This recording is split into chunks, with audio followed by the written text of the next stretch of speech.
Look, I want to make a sideways with any one of y'all. $1,000, pull your front drive pole out, and let's go race. Try to put a race on real quick. And then y'all just tell me whatever you want to do.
So right about now, you're probably wondering what happened.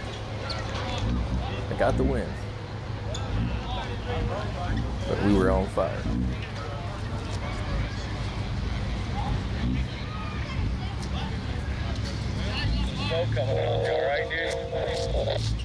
And here goes the guys. They got my back.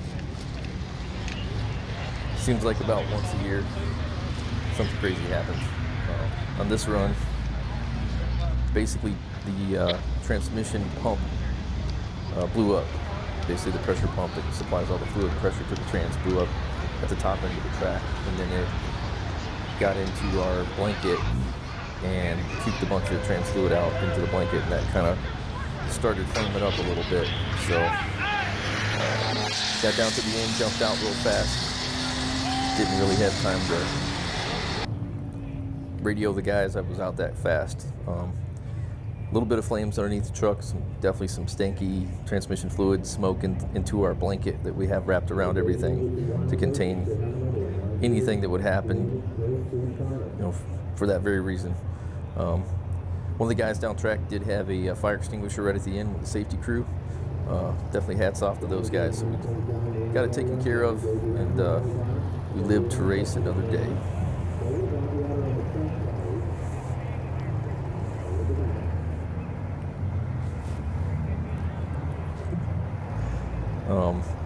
Just kind of backing up here a little bit. This is a replay of the run. We kind of do our alignment. We like to, before our burnout, we like to just kind of be pretty straight for the most part. And then we found that burning out, just doing a rear tire burnout with our four-wheel drive setup, makes us pretty consistent. Doesn't necessarily make the 60 foot any faster, it just makes it real consistent. Usually like 123, 124 range. Keeps the temperatures right.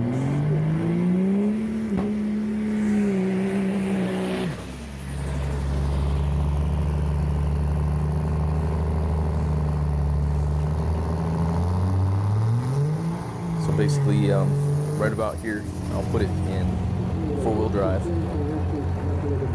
My son there, Johnny Jr., gives me the old signal like four-wheel drive, little hand signal, and I give him the thumbs up, yep, we're in four-wheel drive.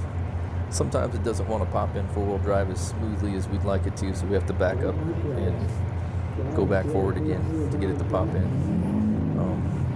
My man Stephen O'Neill, he jumps in, kicks the nitro switch, arms everything. Then they back me up and line me up a little bit straighter. That's a little sideways you can see on the burnout. And kind of pulls me in where the front tire is about 6 inches from the starting line. And basically do that so we're consistent. Big front end on that truck, man. It's hard to kind of gauge sometimes where we're at.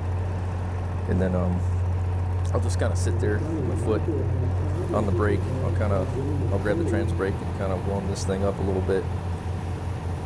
I like to get the EGTs up to about 700-800 degrees if I can before I floor this thing and wind it up.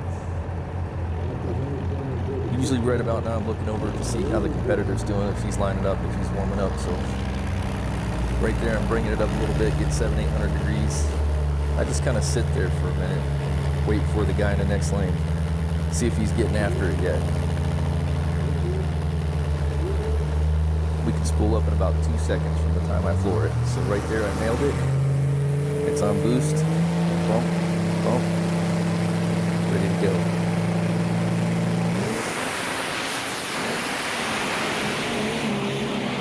And as soon as I shifted and locked up into high gear about half track, the pump blew up, the truck nosed over, fell on its face.